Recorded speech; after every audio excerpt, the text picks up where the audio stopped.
Good morning. Okay, I tried to do this and then I went into this long explanation after this reading. And I don't really want to make this a long video, and I was trying to not read. What I explained, and I'm going to explain it real quick, is that from what I read yesterday to what I'm about to read, there's something else in between it called Living from the Heart, but it's about 5, 6, maybe even more pages. I ain't counted them yet, but you got 1, 2, 3, 4, 5 and a half. That's 5 and a half front and back, and the half is only one side. So, you go figure. I just don't think I have the time to read that right now because I'm waiting on. I'll be getting picked up here in about 20 minutes for this appointment this morning. Hopefully everything goes good there. So what I wanted to do is read this little short thing that comes right after the one I was talking about that I haven't read yet, and I will get back to it. In the next day or two. I don't know. But this is a good one. I've done read this, of course, and I made a video and then I deleted it. Every day I walk down the mall to get a cup of cappuccino, and every day I get hit up for spare change. Every day. The panhandlers all have these wonderful stories, but you never know what to believe.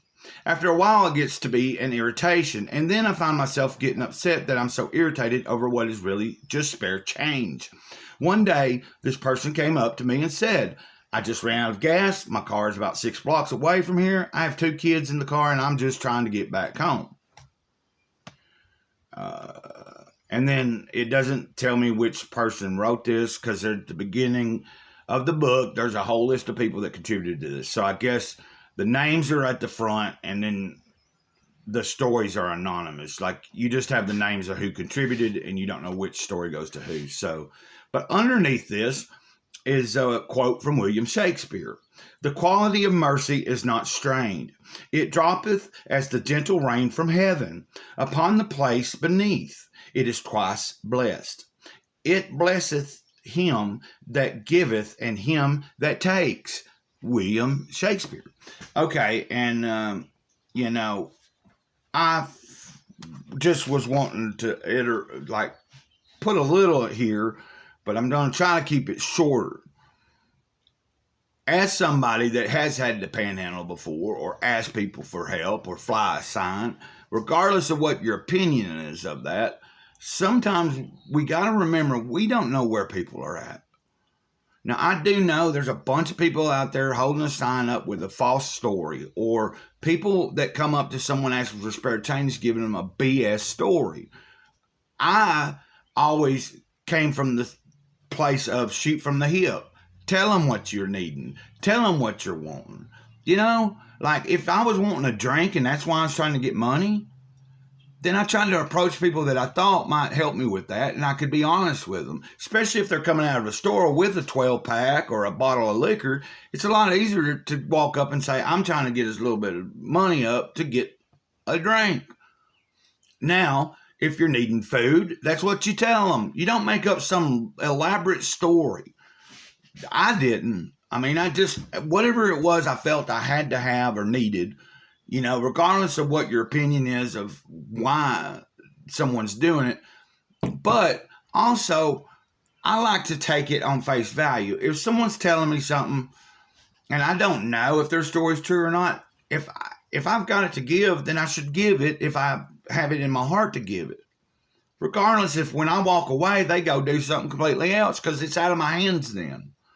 Like, I never understood people, I was grateful for people but sometimes somebody hand you something and go, now do not get no tobacco or don't get this.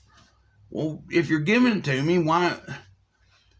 A gift is a gift is a gift. Once I give it to you, it's yours to do whatever you want with. I'm not trying to get too technical and political or anything about that. I'm just meaning, let's all try to be kind today. Let's try to realize that we're all in this and we have different things going on. I've got a broke arm still, got to wait on a surgery. I've got something going on with my back that's getting checked on today. Hopefully all that's still properly healing. And I don't know how soon they're going to be able to get me in the surgery. I don't know if they want this hole on this opening on my back that's healing to be completely healed and sealed before they'll do the surgery. I have no idea.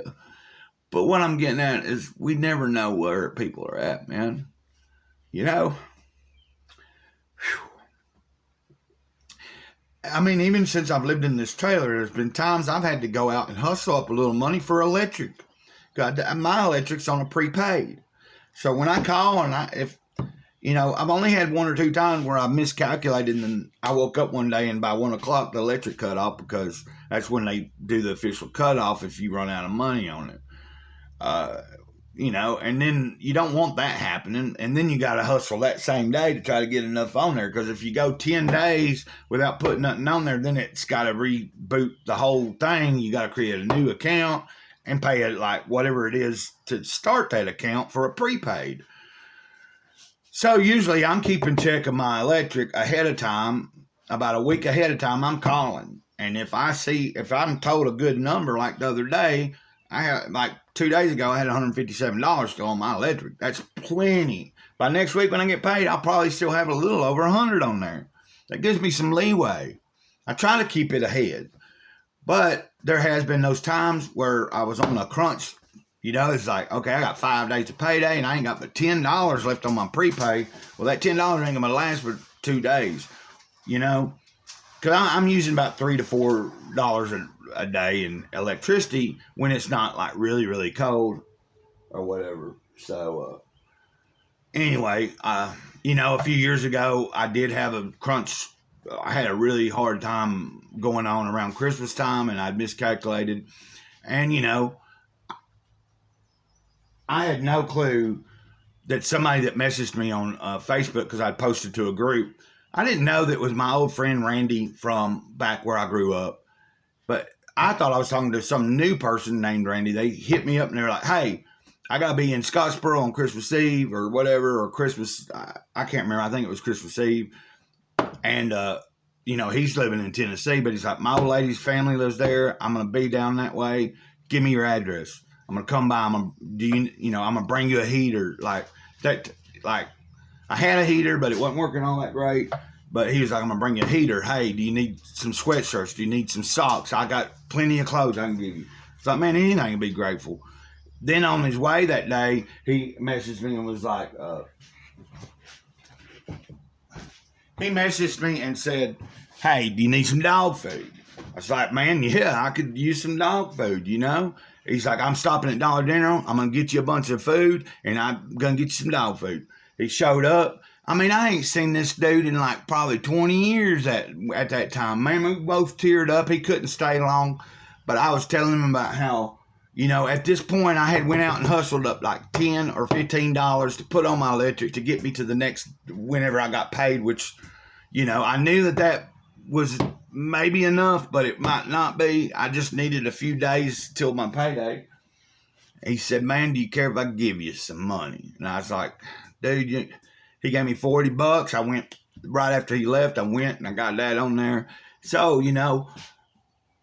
that's a story. That's my testimony. But, when I have to ask, I have to put that pride away and go ask people, man. Regardless of what you think about it, just remember, somebody, you never know until you're in that position. Trust me. You don't want to be in that position, but when you get there, you have to learn how to ask people. Like, what do they say? An open mouth, a closed mouth won't get fed. Like, if you're hungry, you tell somebody. If you need new shoes and you ain't got no way of getting them, you ask somebody. You tell somebody. It might take 100 people that you talk to before you get help, but somebody's going to help you. Anyway, next time, or until next time, Mr. Cloud says the eternal moment, have a good day. God bless you. Blah, blah, blah, blah. Ditto.